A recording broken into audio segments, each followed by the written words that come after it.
नमस्कार साथियों, स्वागत है आप सभी का वाईडी एग्रीकल्चर एकेडमी के डिजिटल प्लेटफॉर्म पर। मैं नीलेश पटेल आप सभी का हार्दिक स्वागत करता हूं। सभी प्यारे बच्चे स्वस्थ होंगे, अच्छे होंगे और अपने अच्छे भविष्य की कामना कर रहे होंगे। हम पिछले कुछ दिनों से 2-3 दिनों से आपके समक्ष YouTube पर उपस्थित नहीं हो सका। उसके पीछे की कहानी ये है कि AGTA कृषि प्राविधिक सहायक के बच्चों के लिए एक ऑफलाइन बैच शुरू किया गया है संस्थान के द्वारा। तो हमारे यहाँ उत्तर प्रदेश के विभिन्न जनपदों से जो छात्र आए हुए हैं उनके समक्ष जो चुनौतियां आ रही थी कि रूम वगैरह खाने की सारी व्यवस्थाएं कराने में इतनी ज़्यादा व्यस्तता रही, इस वजह से हम आपके बीच यूट्यूब पे नहीं आ सके, क्योंकि सारी चीज़ें देखना था, क्लास भी मैनेज करना था। तो उस वजह से व्यस्तता ज़्यादा आने की वजह से 7 क्लास हमारी पर डे आ रही हैं। उसके बाद ये यूट्यूब की 8वीं क्लास है। ठीक है, अब आप सोच सकते हो कि मैनेजमेंट से लेकर के क्लासेस को लेकर के सारी चीज़ें बहुत बड़ी व्यस्तता रहती है। मतलब दिन का एक पल भी ऐसा नहीं मिलता है कि हम चैन की सांस लें बढ़िया, क्योंकि छात्रों के बीच ही गुजर जाता है पूरा दिन। और बहुत अच्छा स्नेह मिला। हमने 21 जनवरी को बैच शुरू किया। पहले दिन हमारे यहाँ 51 बच्चों ने, मतलब एक 51 शुभ अंक माना जाता है, 51 बच्चों ने एंट्री की पढ़ने के लिए क्लास में, ये भी नहीं कि इंक्वायरी। और दूसरे दिन 77 बच्चे हमारे यहाँ मौजूद थे दूसरे दिन। ठीक है, अब काफ़ी अच्छा बैच चल रहा है संपूर्ण उत्तर प्रदेश में। यदि नए बैच की बात करें तो सबसे ज़्यादा स्ट्रेंथ हमारे पास है। मतलब जो भी संस्थान नए बैच चला रहे हैं, सबसे ज़्यादा बच्चे प्रेजेंट टाइम में हमारे पास है। और ये हमारा पहला पहला स्टेप है ऑफलाइन को लेकर के बच्चों का। और बहुत दूर दूर का स्नेह मिला। आजमगढ़ से कल रात में बच्चा आया, अमरोहा, मुरादाबाद, गाजीपुर, आगरा, यहाँ यहाँ से बच्चे आ रहे हैं। 400-400 किलोमीटर दूर से बच्चे आ रहे हैं। और एक लखीमपुर खीरी की तहसील गोला गोकरनाथ, छोटी काशी, कानपुर जैसे शहर को बच्चा छोड़कर मूव कर रहा है गोला की तरफ। क्यों? क्योंकि उसको क्वालिटी एजुकेशन चाहिए। और यहाँ जो भी बच्चा ऑफलाइन में पढ़ रहा है, पिछले 3 दिन हो गए, 21, 22, 23, बहुत अच्छा रिस्पांस दिया बच्चों ने कि सर ऐसा क्लास हमने कहीं नहीं देखा। सिस्टमेटिक 3 घंटे बच्चों को थ्योरी पढ़ाई जाती है, 1 घंटा MCQ पढ़ाया जाता है। और MCQ मैं स्वयं पढ़ाता हूँ। ठीक है, जो भी आने वाले पिछले 30 साल की बात करें और आने वाले समय में जो पेपर होने वाले हैं, उनमें उन क्वेश्चन का क्या रेलिवेंट हो सकता है, पुराने 30 साल के एग्रीकल्चर के प्रश्नों का हम पिटारा आपके बीच रख रहे हैं। 30 सालों के क्वेश्चन सर्च कर करके सारी चीजें एक पास कलेक्ट कर करके हम आपको पर डे MCQ में वो क्वेश्चन दे रहे हैं। प्रश्न कहाँ जाएगा इसकी कल्पना ही नहीं अपने को करना, प्रश्न हमारे ही नोट्स में रहेगा, इसी बात पे रहना है। ठीक है, AGTA में जैसे प्लांट ब्रीडिंग, हमने ऑफलाइन बैच में प्लांट ब्रीडिंग स्टार्ट कर दी है। पिछले 3 दिनों से वहां पर प्लांट ब्रीडिंग की क्लासेस चल रही हैं। काफ़ी बच्चों का अच्छा फीडबैक मिल रहा है। जो ऑफलाइन क्लास का जो आपको जेनेटिक्स एंड प्लांट ब्रीडिंग, तो जेनेटिक्स से शुरुआत की गई है। ऑनलाइन वाले बच्चों के लिए भी आज से जेनेटिक्स एंड प्लांट ब्रीडिंग की क्लासेस मिलने लगेंगी। आज से ही उनको एनिमल हस्बेंड्री की भी क्लासेस मिलने लगेंगी। आज से ही उनको कंप्यूटर की भी क्लासेस मिलने लगेंगी। तो जो बच्चे ऑनलाइन वाले 1-2 दिन से थोड़ा परेशान थे कि क्या होगा, 2 दिन से क्लासेस नहीं आ रही हैं, तो आपके लिए प्लानिंग चल रही थी कि क्यों ना हम एक साथ सारे प्लेटफॉर्म को ऑनलाइन में लाएं और बहुत सारे सब्जेक्ट जो कि आपके छूटे पड़े हुए हैं उनको कवर कराया जाए। ठीक है, किसी भी प्रकार की कोई भी टेंशन मन में मत रखिएगा। अगर आपको क्वालिटी कंटेंट चाहिए तो थोड़ा सा धैर्य रखना पड़ेगा, क्योंकि हम हर एक चीज को बड़ी सोच समझ के करते हैं। जैसे हमारा ऑफलाइन बैच जो था, ये हमारी बिना सोच समझ का प्लान था, इमीडिएटली प्लान था। विद इन 2 डेज, 2 दिन के अंदर हमने प्लान किया और कोई प्रचार नहीं इस बैच का हुआ। बस सिर्फ और सिर्फ यूट्यूब पे एक वीडियो हमारा पड़ा हुआ है निर्माण बैच के नाम पर। कोई पंपलेट नहीं है, कुछ भी नहीं है। बिना किसी प्रचार के लोकल के साथ साथ बाहरी बच्चे भी हमारे साथ आए। क्यों? क्योंकि हमारी यूट्यूब क्लासेस से वो बच्चे कंटेंट देख रहे हैं, पढ़ रहे हैं, पुराने एग्जाम्स के पेपर को सॉल्व कर रहे हैं, तो उनको वहां पर खुशी मिल रही है। तो हम यूपी जीके की किसान एक्सप्रेस सीरीज में वापस लौट आए हैं। 1-2 दिन आपको वेट करना पड़ा। आज शुक्रवार है, कल बृहस्पतिवार ठीक है, बुधवार 2 दिन आपकी क्लासेस नहीं चल पाई। तो किसान एक्सप्रेस सीरीज कृषि एवं पशुपालन के पार्ट पर हम चल रहे हैं। अब ये कृषि एवं पशुपालन हम आपको बहुत अच्छे से पढ़ा रहे हैं ताकि आने वाले पेपर में कोई भी प्रश्न यहाँ से आएगा तो हमारा वो साथी पेपर गलत नहीं करके आएगा जो पेपर में क्वेश्चन गलत हो जाते हैं। अभी 19 जनवरी को एक पेपर हुआ जूनियर असिस्टेंट का, उसमें हमारे 14 क्लासेस से 4 क्वेश्चन सीधे सीधे पेपर में आ गए। कितने? 4 क्वेश्चन सीधे सीधे पेपर में आए हुए हैं। आप जूनियर असिस्टेंट का पेपर उठा के देख लो और हमारी यूट्यूब की क्लास देख लो, आपको सीधे सीधे प्रश्न वहां से मिलेंगे।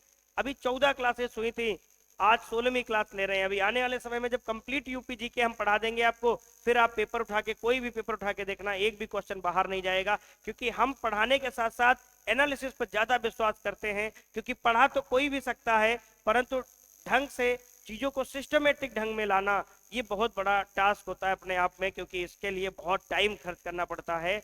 और जो हम बच्चों के प्रति हमेशा टाइम खर्च करने के लिए उत्सुक ही रहते हैं। ठीक है, यहाँ पर हमने बात की और देखा कि किसान एक्सप्रेस सीरीज में हम चर्चा कर रहे हैं और देख रहे हैं कि इसमें हम क्या क्या बिंदुओं पर चर्चा करने वाले हैं। तो पहला पॉइंट हमारा रहेगा किसान समृद्धि आयोग। ठीक है, किसान समृद्धि आयोग के बारे में थोड़ा हम जान लेते हैं। किसान समृद्धि आयोग, आज ऐसी कुछ चीजें जानेंगे जो आपको नई लगेंगी। तो किसान समृद्धि आयोग जो है, इसका गठन कब हुआ? किसान समृद्धि आयोग का गठन 2017 में हुआ। कब हुआ? इसके गठन की जब हम बात करेंगे तो ये गठन इसका हुआ 2017 में। कब गठन हुआ? 2017 में ये किसान समृद्धि आयोग गठित हुआ। यूपी की बात चल रही है तो यूपी की ही बात ध्यान रखेंगे, और आज यूपी की विशेष बात भी ध्यान रखेंगे क्योंकि आज 24 जनवरी है। आज ही के दिन उत्तर प्रदेश का नाम उत्तर प्रदेश पड़ा था, तो आज उत्तर प्रदेश स्थापना दिवस भी है। ठीक, तो किसान समृद्धि आयोग गठन हुआ 2017 में। ये इसका उद्देश्य क्या था? किसान समृद्धि आयोग का गठन करने का उद्देश्य क्या रहा? तो इसका उद्देश्य की अगर हम बात करते हैं, इसका ऑब्जेक्टिव क्या रहा, इसका प्राइम ऑब्जेक्टिव क्या निकल के आया, तो 2022 तक किसानों की आय को दोगुना करना। 2022 तक किसानों की आय को दोगुना करना, किसानों की आय को दोगुना करना।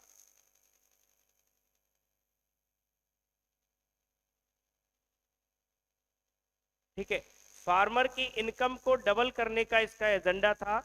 और किसान समृद्धि आयोग जिसका गठन 2017 में किया गया। अब बात आती है इस आयोग का अध्यक्ष किसे बनाया गया?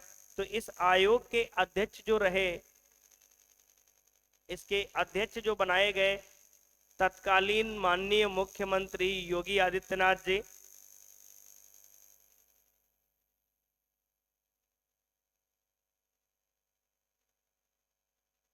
माननीय मुख्यमंत्री योगी आदित्यनाथ जी।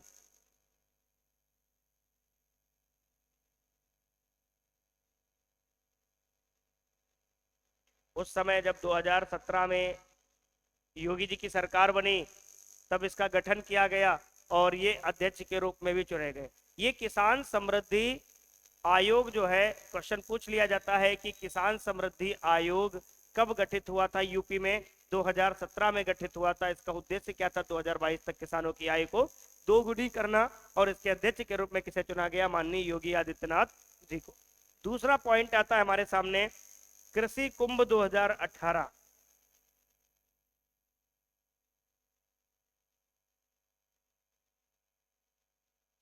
कृषि कुंभ, इस समय कुंभ चल रहा है 2018। जो ये कुंभ चल रहा है ये महाकुंभ के रूप में जाना जा रहा है। जो पूर्ण कुंभ होता है वो 12 वर्ष के बाद होता है और ये 144 वर्ष बाद हो रहा है। इसे हम महाकुंभ का नाम देते हैं। तो कृषि कुंभ का आयोजन पूछा जाएगा तो इसका आयोजन कहाँ हुआ था? कृषि कुंभ का जो आयोजन हुआ वो लखनऊ में हुआ। कहाँ हुआ? लखनऊ में हुआ। और लखनऊ जो प्रदेश की राजधानी है 1921 में स्थानांतरित, 1935 में पूर्ण रूप से ये राजधानी के रूप में सामने आई। ये लखनऊ वही जहां पर आपको बड़ा इमामबाड़ा, छोटा इमामबाड़ा देखने को मिलेगा। ठीक है, तो लखनऊ की बात कर लिए, कृषि कुंभ की बात कर लिए, इसका आयोजन कहाँ हुआ? लखनऊ में। तो ये दो चीजें आपके सामने हमने चर्चा की। इसके बाद कुछ और भी बिंदु हम चर्चा करेंगे, आप इसका स्क्रीनशॉट ले लीजिए। आगे बढ़ते हैं हम लोग। एक आती है अन्न प्रथा। ठीक है, अन्न प्रथा ये होता क्या है जरा देखते हैं।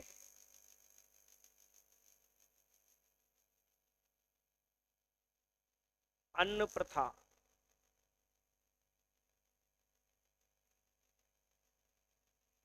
ये कई बार पूछा गया है, परंतु अन्न प्रथा का मतलब है, हम लोग अनाज से जान लेते हैं।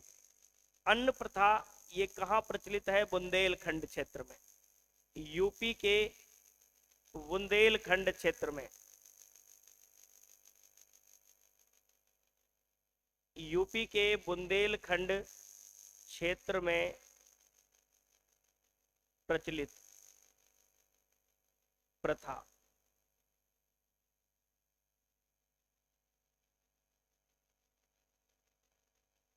उत्तर प्रदेश के बुंदेलखंड क्षेत्र में प्रचलित प्रथा, ये बुंदेलखंड क्षेत्र जो उत्तर प्रदेश के दक्षिणी पठारी भाग है। ठीक है, बुंदेलखंडी पठार, इसमें 7 जिले उत्तर प्रदेश के आते हैं। इसका मतलब क्या है? उत्तर प्रदेश के बुंदेलखंड क्षेत्र में प्रचलित ये प्रथा है। ये क्या होता है? चैत्र मास में, चैत्र मास में फसलों की कटाई के बाद, फसलों की कटाई के उपरांत, कटाई के उपरांत पशुओं को,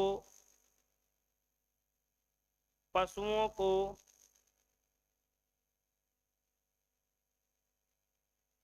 खेतों में या खेतों की ओर, खेतों की ओर खुला छोड़ देते हैं, खुला छोड़ देते हैं। समझ में बात आ गई कि क्या होता है? फसलों की जब कटाई हो जाती है, चैत्र मास में फसलों की कटाई के उपरांत पशुओं को खेतों की ओर खुला छोड़ देते हैं। अब क्या होता है? ये कैसा भाग होता है? पहाड़ी एवं पठारी भाग होता है। यहाँ कैसा भाग होता है? पठारी एवं पहाड़ी भाग। पठारी एवं पहाड़ी क्षेत्र होने की वजह से क्या होता है? पशुओं द्वारा मृदा अपरदन होता है। क्या होता है? पशुओं द्वारा मृदा अपरदन। पहाड़ी एवं पठारी क्षेत्र है, इस वजह से पशु के जो खुर होंगे उससे मिट्टी कटेगी। सॉइल साइंस में हमने बता रखा है कि जो पशु और मानव के पैरों से मिट्टी कटती है उसको एंथ्रोपोजेनिक अपरदन कहते हैं। तो पठारी एवं पहाड़ी क्षेत्र है, इसलिए पशुओं द्वारा मृदा अपरदन होगा। पशुओं द्वारा मृदा अपरदन होता है, मृदा अपरदन होता है, जिसके कारण, जिसके कारण अन्न प्रथा को, अन्न प्रथा को कृषि एवं वानिकी के लिए, कृषि एवं वानिकी की दृष्टि से अभिशाप माना जाता है, अभिशाप माना जाता है। क्वेश्चन क्या आएगा कि उत्तर प्रदेश के किस क्षेत्र में अन्न प्रथा के कारण कृषि एवं वानिकी के लिए उसको अभिशाप की संज्ञा दी गई है? तो किस क्षेत्र के लिए? पठारी एवं पहाड़ी क्षेत्र, जो कि कौन सा है? बुंदेलखंड क्षेत्र। अन्न प्रथा वाली समस्या समझ गए क्या है? कि अन्न प्रथा बुंदेलखंड के क्षेत्र में प्रचलित है। फसलों की कटाई के बाद चैत्र मास में हम जानवरों को जब खुला छोड़ देते हैं, जानवर जब खेतों की ओर जाते हैं, खेत कैसे होते हैं, ढालू नुमा होते हैं, क्योंकि पहाड़ी पठारी वाला क्षेत्र है। उच्चावच इनका ऊंचा नीचा होता है, टोपोग्राफी इनकी अंडुलेटिंग होती है, उबड़ खाबड़ होती है। इस वजह से पशुओं के खुरों के द्वारा मिट्टी का कटान होता है, और जब मिट्टी का कटान होगा तो ना ही वहाँ कृषि अच्छी हो पाएगी, ना ही वहाँ हम वानिकी अच्छी कर पाएंगे। इसलिए अन्य प्रथा कृषि और वानिकी के लिए क्या मानी जाती है, अभिशाप मानी जाती है। इस बात को आप क्लियर से समझ गए, तो इसको भी नोट कर लीजिएगा। ये बहुत अच्छी अच्छी जानकारी हम आपको देने वाले हैं आज उत्तर प्रदेश एग्रीकल्चर में। लिख लेना, इसको नोट कर लेना। चलिए आगे बढ़ते हैं, हम अगले कुछ पॉइंट के बारे में चर्चा करते हैं। जैसे हम हरित क्रांति की बात करते हैं, हरित क्रांति की बात करते हैं।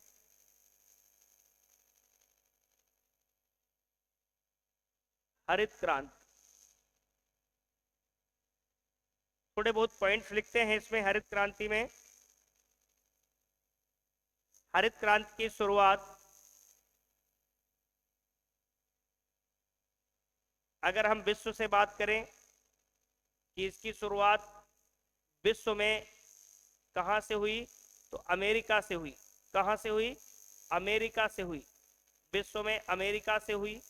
कब हुई, तो 1964 से लेकर के 65 के बीच में अमेरिका से इसकी शुरुआत हुई। भारत में इसकी जो शुरुआत हुई वो 1966-67 में शुरुआत हुई। जो भारत में शुरुआत हुई किसके द्वारा हुई, doctor M S. Swaminathan. Doctor M S. Swaminathan द्वारा।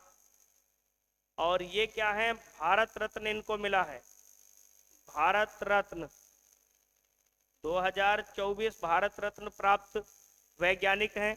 ठीक है, भारत रत्न इनको मिल चुका है। अमेरिका में या विश्व में नॉर्मन बोरलॉग, नॉर्मन बोरलॉग, तो जो नॉर्मन बोरलॉग थे अमेरिका के थे, इनको शांति पुरस्कार मिल चुका है। नोबेल पुरस्कार, शांति का नोबेल, शांति का नोबेल इनको मिल चुका है 1970 में। शांति का नोबेल ये प्राप्त कर चुके हैं, कौन से, नॉर्मन बोरलॉग। ये विश्व में हरित क्रांति को कौन लाया, तो नॉर्मन बोरलॉग लाए। कब, 1964-65 में। कहाँ से संबंधित हैं ये अमेरिका से संबंधित हैं। ये बात समझ में आ गई। ठीक है, आगे हम बात करते हैं हरित क्रांति से संबंधित। शुरुआत की चर्चा कर लिए हम, इसीलिए इन्हें हरित क्रांति का जनक कहा जाता है। भारत में हरित क्रांति का जनक, भारत में हरित क्रांति का जनक, हरित क्रांति का जनक किसे माना जाता है, एम.एस. स्वामीनाथन जी को भारत में हरित क्रांति का जनक माना जाता है। इनको विश्व में हरित क्रांति का जनक, विश्व में हरित क्रांति का जनक, हरित क्रांति का जनक माना जाता है। ठीक है, यहां तक हमने वार्तालाप कर लिया। अब हम बात करते हैं हरित क्रांति शब्द, जो शब्द है विलियम गॉड ने दिया। हरित क्रांति जो शब्द है ये विलियम गॉड ने दिया 1968 में। कब दिया, 1968 में विलियम गॉड नामक एक व्यक्ति ने हरित क्रांति के शब्द को हमारे सामने लाकर रखा। हरित क्रांति का संबंध किससे है, तो इसका संबंध की जब हम चर्चा करेंगे तो खाद्यान्न उत्पादन, किससे, खाद्यान्न उत्पादन। और खाद्यान्न उत्पादन, इसका जो टारगेट रखा गया था वो 5 फसलों का रखा गया था, परंतु स्पेशली ये गेहूं और धान तक ही सीमित रह सका। ज्वार बाजरा मक्का पे ये नहीं जा सका, तो ये गेहूं और धान तक ही सीमित रहा। तो हरित क्रांति का संबंध किससे रहा, खाद्यान्न उत्पादन से। ये सारी चीजें हमने हरित क्रांति के बारे में आपसे चर्चा कर ली। अब हम क्वेश्चन पूछा जाएगा, क्वेश्चन आपसे कि इनका ब्रेड बास्केट किसे कहा जाता है, हरित क्रांति का ब्रेड बास्केट, यहीं से क्वेश्चन आता है। हरित क्रांति का ब्रेड बास्केट।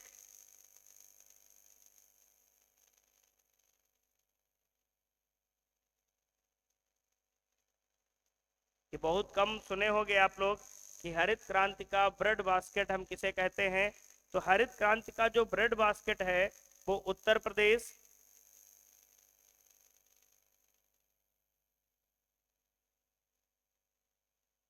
पंजाब और हरियाणा, इन्हें सम्मिलित रूप से हरित क्रांति का ब्रेड बास्केट कहा जाता है। क्वेश्चन आएगा कि निम्नलिखित में से किस राज्य को हरित क्रांति का ब्रेड बास्केट कहा जाता है। तो आपके सामने ये तीन में से एक ऑप्शन जरूर मिलेगा, या तीनों ऑप्शन मिलकर उपरोक्त सभी के केस में सही उत्तर पूछा जा सकता है, या दो ऑप्शन देके ए और बी के केस में सही पूछा जा सकता है, या इनमें से एक भी ऑप्शन ना दे आपको और इनमें से कोई नहीं वाला भी पूछा जा सकता है। ठीक है, किसी भी प्रकार से आपसे पेपर में पूछा जा सकता है क्वेश्चन। तो आपको बस इतना ध्यान रखना है कि हरित क्रांति जो है ये आपका यूपी के परिप्रेक्ष्य में इससे क्या क्वेश्चन बन सकता है। ये उत्तर प्रदेश और पश्चिमी उत्तर प्रदेश में हरित क्रांति ने अपनी एक अलग ही ख्याति प्राप्त की है। तो इसको भी आप यहाँ देख लेंगे। आप इसको फटाफट से स्क्रीनशॉट ले लीजिएगा, फिर हम आगे बढ़ते हैं अपने अन्य कॉन्सेप्ट की ओर।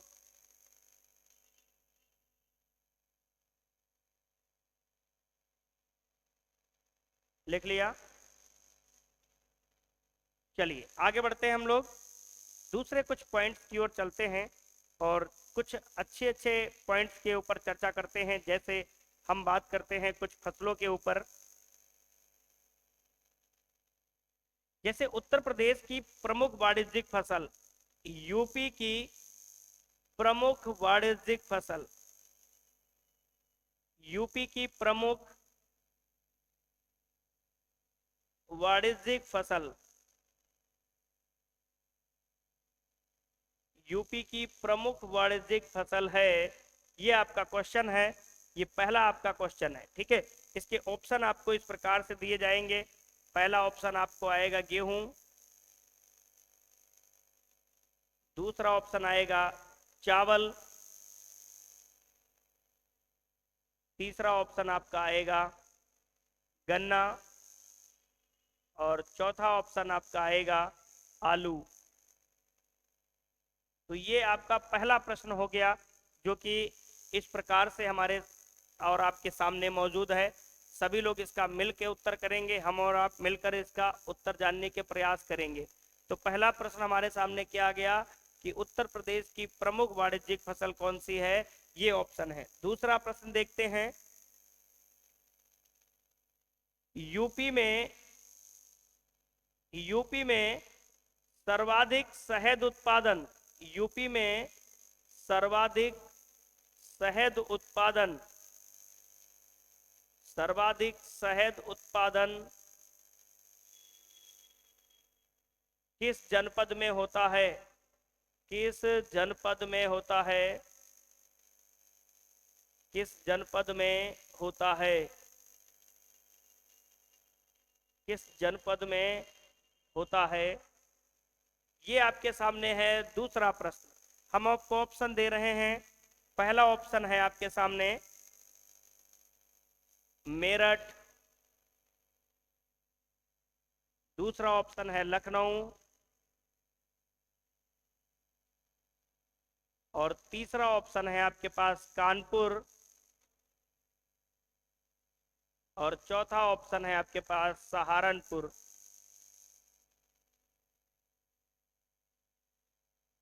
सहारनपुर, ठीक है, ये आपके ऑप्शन हो गए।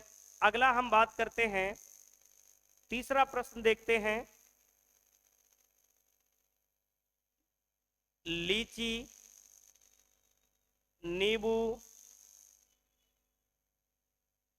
पपीता, संतरा का, लीची, नींबू, पपीता, संतरा इत्यादि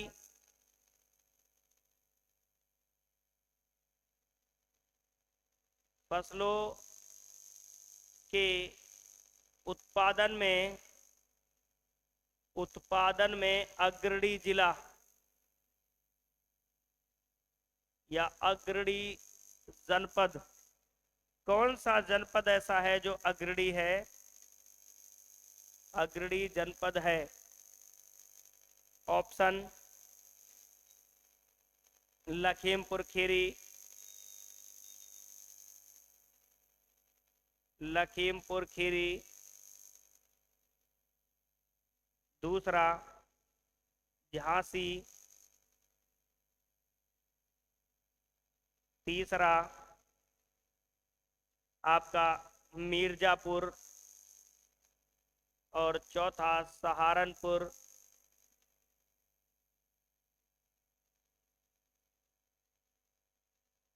चौथा सहारनपुर। ये आपके पास कुछ प्रश्न हो गए जहां से सीधे सीधे पेपर में क्वेश्चन आते हैं और इनका उत्तर हमको लगाना पड़ता है। अगला प्रश्न लिखते हैं, चौथा, यूपी में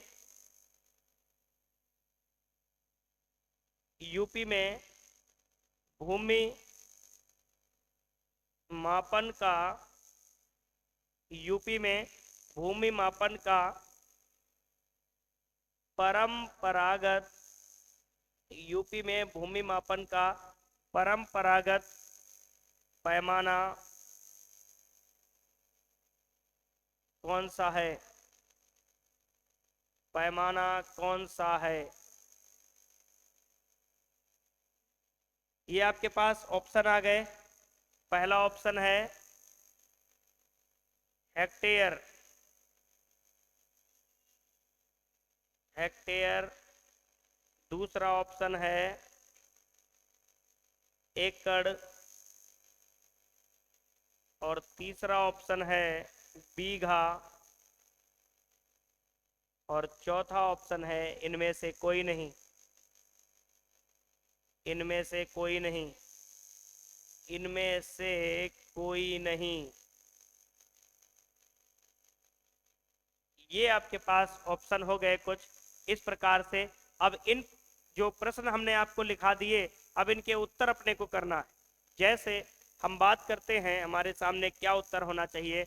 उत्तर प्रदेश की प्रमुख वाणिज्यिक फसल की हम अगर बात करेंगे तो कौन सी वाणिज्यिक फसल है? गन्ना। अब गन्ना के ऊपर हम थोड़ी बहुत टिप्पणी करेंगे। गन्ना पूरे उत्तर प्रदेश में सबसे ज्यादा पैदा होता है, पूरे इंडिया का सबसे ज्यादा, पूरे भारत का गन्ना कहाँ पैदा होता है? उत्तर प्रदेश राज्य में होता है। और उत्तर प्रदेश के अंदर भी मुजफ्फरनगर जनपद में गन्ना सबसे ज्यादा पैदा होता है। कहाँ?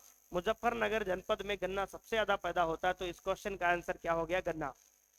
उत्तर प्रदेश में सर्वाधिक शहद का उत्पादन किस जनपद से होता है? शहद की बात करते हैं। शहद जो मधुमक्खियों के छत्ते से में प्राप्त होता है, जो 50 से लेकर के 55,000 पुष्पों से जो मधु इकट्ठा कर करके 1 किलो शहद का निर्माण होता है। 50,000 से लेकर 55,000 फूलों के पास मधुमक्खियों को जाना पड़ता है। तो सबसे ज्यादा शहद की अगर हम बात करेंगे तो कहाँ है? सहारनपुर है। सहारनपुर में सबसे ज्यादा शहद का उत्पादन किया जाता है। ठीक है, एक पॉइंट हो गया। अगला, लीची, नींबू, पपीता, संतरा इत्यादि फसलों के उत्पादन में अग्रणी जनपद कौन सा है उत्तर प्रदेश का? तो इन फसलों के उत्पादन में सबसे ज्यादा जो रोल है वो सहारनपुर का है। किसका है? सहारनपुर का है। ये बात समझ में आ गई। उत्तर प्रदेश में भूमि मापन का परंपरागत पैमाना कौन सा है? तो भूमि जो मापने का परंपरागत पैमाना है वो कौन सा है? बीघा। 1 बीघा बराबर 20 बिस्सा होता है, ये हम लोग जानते हैं। ठीक है, तो भूमि मापने का जो पुराना तरीका है, परंपरागत तरीका है, वो कौन सा है? बीघा है। ये जो भी हम प्रश्न आपके सामने लिखे हैं ये सारे उत्तर प्रदेश पीसीएस के एग्जाम में आए हुए हैं, प्रीलिम्स एग्जाम में पूछे गए हैं। तो यहाँ से कई बार क्वेश्चन निकल के आ रहे हैं। 4 क्वेश्चन बहुत इंपॉर्टेंट है, कहीं ना कहीं आपको 1-2 क्वेश्चन यहाँ से देखने को मिल जाएंगे। चलिए आगे बढ़ते हैं हम, इसको आप स्क्रीनशॉट ले लेना।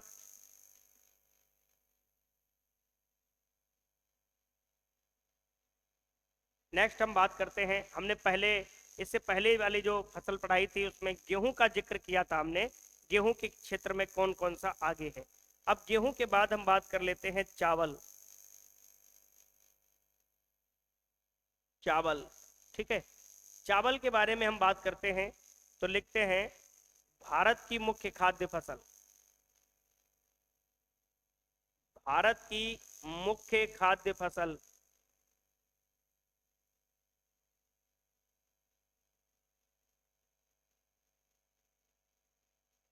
क्या है? भारत की मुख्य खाद्य फसल है कौन सी? चावल। हम बात करते हैं चावल के उत्पादन की। अगर हम बात करें कि चावल का जो उत्पादन होता है सबसे ज्यादा कहाँ होता है, तो पश्चिम बंगाल में होता है, वेस्ट बंगाल में सबसे ज्यादा चावल होता है, फिर अपने प्रदेश यूपी में चावल का उत्पादन ज्यादा होता है। उत्पादन अगर हम यूपी की बात करें तो कहाँ आपको देखने को मिलेगा? तराई क्षेत्र में आपको ज्यादा देखने को मिलेगा। तराई क्षेत्र में इसका उत्पादन आपको ज्यादा देखने को मिलेगा चावल का। ठीक है, अब चावल से ही कई चीजें यहाँ पर निकल कर आएंगी, जो अच्छी अच्छी चीजें हैं हम आपको यहीं पर बता देंगे। चावल के लिए मिट्टी कैसी चाहिए? चावल के लिए मिट्टी कैसी चाहिए, यहां से क्वेश्चन आ जाता है। तो मिट्टी चाहिए चावल के लिए चिकनी एवं मृत्तिका दोमट, एवं मृत्तिका दोमट, ये ऐसी मिट्टी चाहिए चावल के लिए। लगभग लगभग 5 से 6 का पीएच होना चाहिए चावल की खेती के लिए। कितना पीएच होना चाहिए? 5 से 6 पीएच होना चाहिए चावल की फसल को उगाने के लिए। एक आता है काला नमक चावल। काला नमक चावल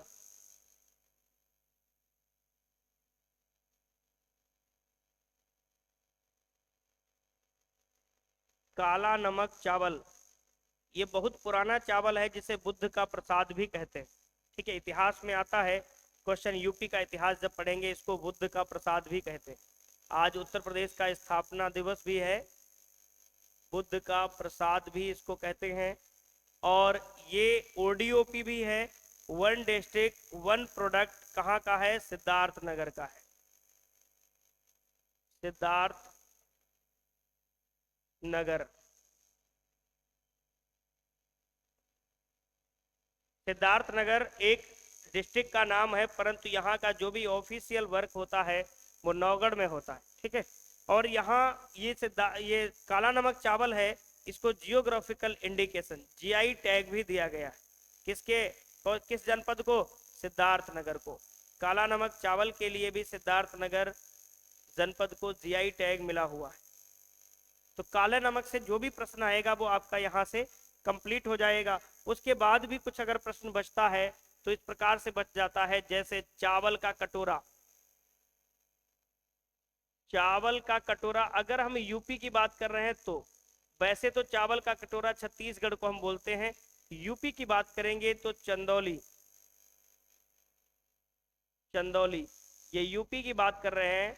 और वैसे इंडिया में अगर चावल का कटोरा देखेंगे तो इंडिया में चावल का कटोरा हम छत्तीसगढ़ को कहते हैं, और परंतु इसमें बहुत डिस्प्यूट है, कहीं कुछ और मिलेगा कहीं कुछ और मिलेगा। छत्तीसगढ़ में जो महानदी घाटी वाला जो क्षेत्र है वहां पे चावल अच्छा खासा उत्पादन होता है, इसलिए बाउल आप राइस बोल देते हैं छत्तीसगढ़ को। यूपी में किसको बोलेंगे? चंदौली को बोलेंगे। आप इसको नोट कर लेना। उत्तर प्रदेश में चावल से संबंधित जो भी प्रश्न बनेंगे वो आपके यहीं से कवर हो जाएंगे।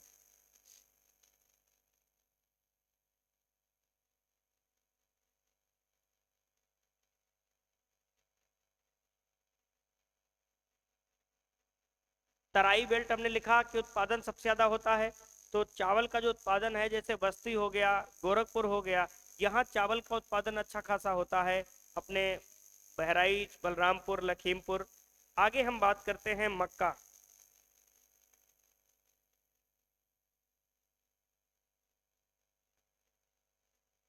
मक्का से आने वाले जो प्रश्न हैं वो क्या क्या हो सकते हैं? इसको अनाजों की रानी कहते हैं, अनाजों की रानी कहते हैं। अमेरिका की रीढ़ की हड्डी भी कहते हैं, बैकबोन ऑफ अमेरिका। अमेरिका की रीढ़ की हड्डी।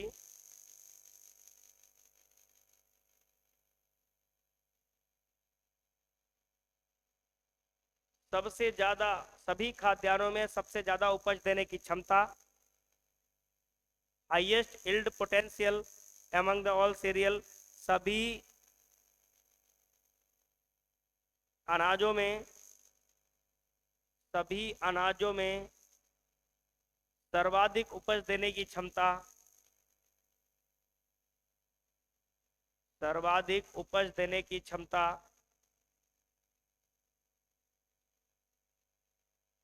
हालांकि सबसे ज्यादा अनाज होता कौन सा है पूरे विश्व में, तो गेहूं होता है, परंतु जो कैपेसिटी होती है सबसे ज्यादा प्रोडक्शन की, वो मेज की भी होती है। मेज सबसे ज्यादा प्रोडक्शन ले सकता है। 2019 में पूरे विश्व में सबसे ज्यादा सभी अनाजों में मक्के का ही उत्पादन हुआ था। ठीक, आगे हम बात करते हैं मक्का से संबंधित कि इसका उत्पादन की अगर हम बात करें यूपी में, तो यूपी में देखेंगे मक्का सबसे ज्यादा कहां हो रहा है, मेरठ में हो रहा है, गाजियाबाद में हो रहा है मक्का, जौनपुर में मक्का अच्छा खासा होता है, जौनपुर से कुछ वैरायटी भी निकाली गई है मक्के की। उसके बाद आपका बहराइच और फर्रुखाबाद, फर्रुखाबाद के किसान भी मक्के का अच्छा खासा प्रोडक्शन करते हैं। देखिए क्वेश्चन कहीं से भी पूछ लेता है। एक बार पीसीएस प्री में क्वेश्चन पूछा गया कि आगरा के लिए कपास का बुवाई का समय कौन सा होना चाहिए, तो ये बहुत डीप क्वेश्चन है, परंतु नॉर्मल एग्रीकल्चर के सेक्टर में भी पूछा गया। तो मक्के से जो भी पेपर में आएंगे क्वेश्चन आपके यहीं से कवर हो जाएंगे। आगे हम बात करते हैं बाजरा।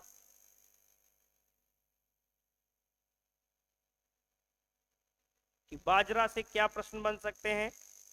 बाजरा कम पानी चाहने वाली फसल है। बाजरा क्या है, एक मोटा अनाज है। मोटा अनाज जिसे हम श्री अन्न भी कहते हैं, पोषक अनाज भी कहते हैं।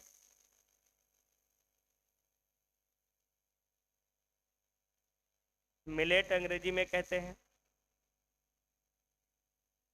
ठीक है, बाजरे से संबंधित, बाजरे को कैसा, कम पानी की आवश्यकता पड़ती है, कम पानी चाहने वाली फसल है।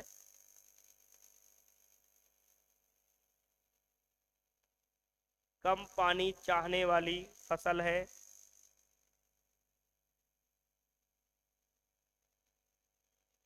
अगर इसको पानी कम भी मिलेगा तब भी कोई दिक्कत नहीं है बाजरे के लिए। और ये चारे वाली भी फसल है, अनाज प्लस चारा, इसको दोनों के रूप में उगा सकते हैं हम लोग बाजरे को। ये उत्तर प्रदेश में सबसे ज्यादा बाजरा किस सेक्टर में होता है, तो उत्तर प्रदेश में ये आगरा, क्योंकि पूरे भारत में अगर हम बात करेंगे, पूरे भारत की बात करेंगे तो फर्स्ट है राजस्थान इसके प्रोडक्शन में। पहला जो स्थान है, फर्स्ट स्थान जो है वो राजस्थान का है। परंतु अपने योगी जी मिलेट हब बना बनाकर हमें लग रहा है कि बाजरे के उत्पादन में राजस्थान के समकक्ष ला के रखेंगे जरूर, क्योंकि जिस हिसाब से बाजरे का प्रोडक्शन पर जोर दिया जा रहा है, उत्तर प्रदेश दिन प्रतिदिन इंक्रीज कर रहा है अपने आप को। आगरा, अलीगढ़, एटा, मैनपुरी,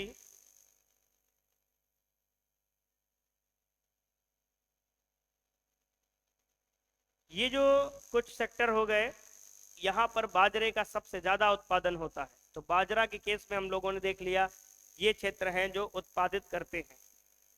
आगे हम कुछ फसलों के बारे में और भी चर्चा करेंगे, देखेंगे कि अन्य फसलों के बारे में हम क्या क्या चीजों को देखते हैं।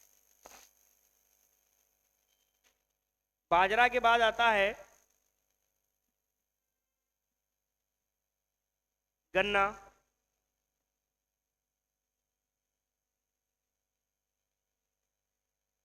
गन्ना के केस में हम क्या लिखेंगे,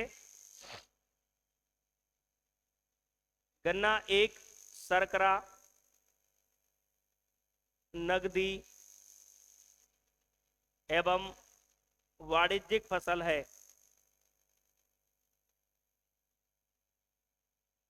ये प्रश्न बहुत बार पेपर में आया हुआ है, वाणिज्यिक फसल है। क्वेश्चन आता है कि उत्तर प्रदेश की प्रमुख वाणिज्यिक फसल कौन सी है, तो गन्ना है। सबसे ज्यादा पानी चाहने वाली फसल, सबसे ज्यादा पानी चाहने वाली फसल, सबसे ज्यादा पानी चाहने वाली फसल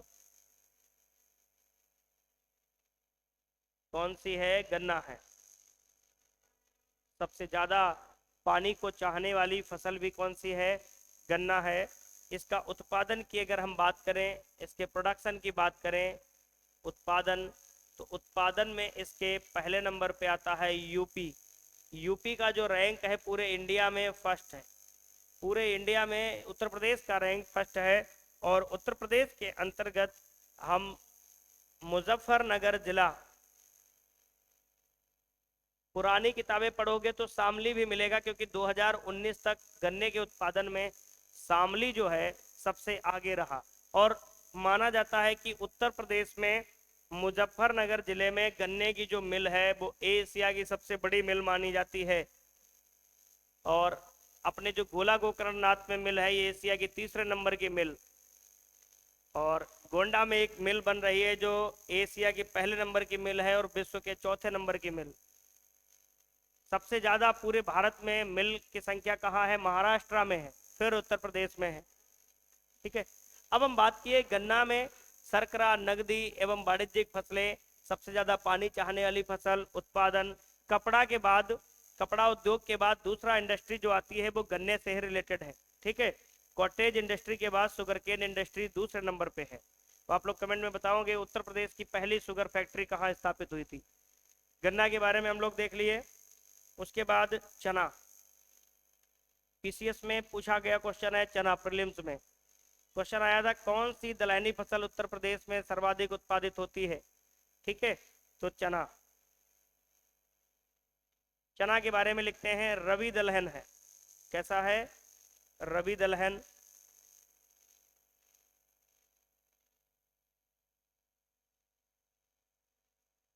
कि रबी ऋतु में उगाया जाता है। यूपी में सर्वाधिक उत्पादन,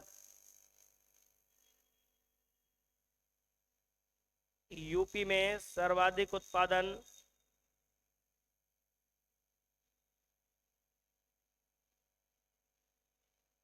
और उत्तर प्रदेश की स्पेशल बात कर लें तो बुंदेलखंड क्षेत्र,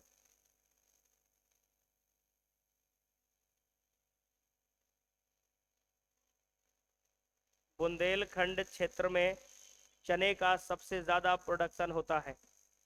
चना एक ऐसी दलहनी फसल है, इसका दाल, मिठाई, रोटी, सब्जी सब कुछ बना लिया जाता है। बेसन जानते हो ना, बेसन, बेसन से हम कितनी सामग्री बनाते हैं, मिठाई भी बनाते हैं, इसका साग भी बनाते हैं, सब्जी भी बनाते हैं, और चने की नमकीन भी बनाते हैं। विभिन्न चाट वाले व्यंजन में भी इसका प्रयोग करते हैं। तो इसका मल्टी पर्पज यूज हो जाता है चने का। आगे हम बात करते हैं, इसको घोड़ा दाल भी कह देते हैं कभी कभी। हाँ। उसके बाद हम बात करेंगे कपास की।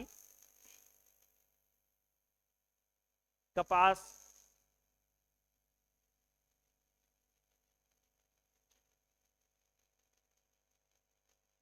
कपास के बारे में हम चर्चा करेंगे और देखेंगे कपास से संबंधित क्या कुछ आता है क्वेश्चन।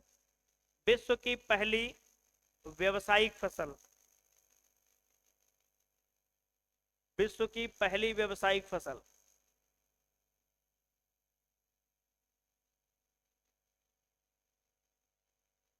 व्यवसायिक फसल,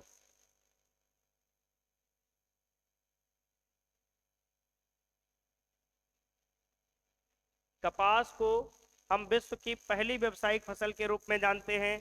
इसे रेशों का राजा भी कहते हैं, रेशों का राजा भी कहते हैं, इसे व्हाइट गोल्ड भी कहते हैं, इसे व्हाइट गोल्ड भी कहते हैं।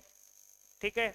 उसके साथ साथ इसे हम व्हाइट फाइबर रिवॉल्यूशन, इससे संबंधित है, व्हाइट फाइबर रिवॉल्यूशन।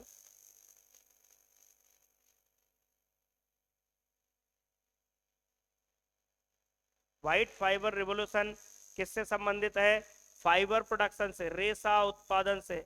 और किसका रेशा? कपास का रेशा। इसके लिए मिट्टी कैसी चाहिए होती है कपास के लिए?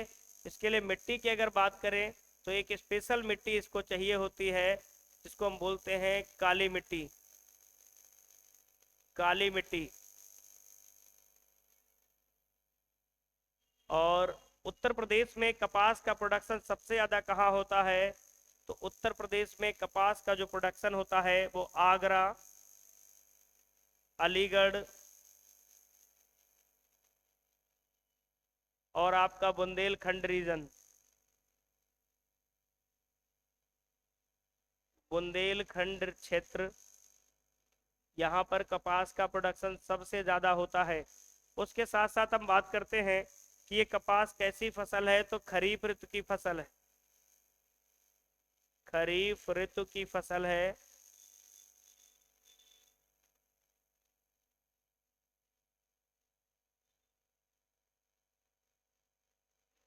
यहां से जो भी प्रश्न आएगा उत्तर प्रदेश में, तो उसके केस में ये आपका सही माना जाएगा उत्तर। ऑप्शन या तो आगरा मिलेगा प्रोडक्शन में या फिर अलीगढ़ मिलेगा, इन दोनों में से एक जरूर मिलेगा ऑप्शन में। और ये दोनों सबसे ज्यादा इनमें आगरा है, अलीगढ़ है।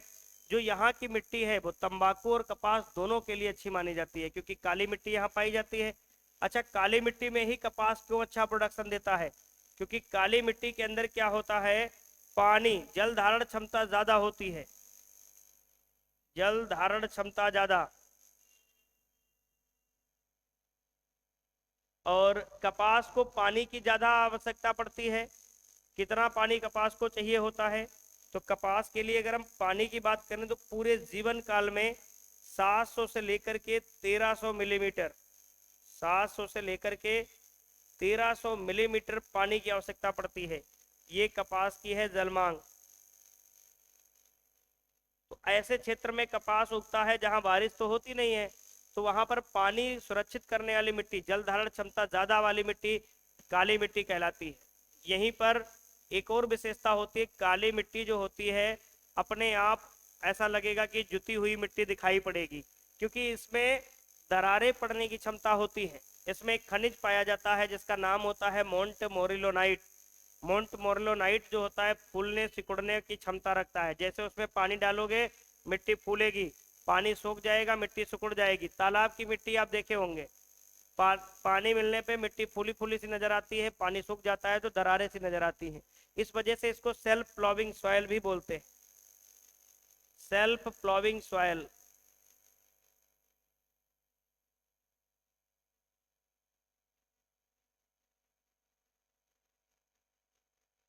कपास को बोला जाता है सेल्फ प्लॉविंग सॉइल, स्वयं जुती हुई मिट्टी। इसका काला रंग किसकी वजह से होता है? तो टाइटेनीफेरस खनिज के वजह से होता है। तो आज अपने यहीं तक पढ़ते हैं। कल की क्लास में जो भी क्रॉप्स बची हुई हैं, चाहे वो उद्यानिकी की बची हों, एग्रीकल्चर की बची हैं, और साथ ही साथ कुछ एनिमल का डेटा, उसको हम कंप्लीट करने के बाद फिर अगली क्लास की ओर बढ़ेंगे। ठीक है।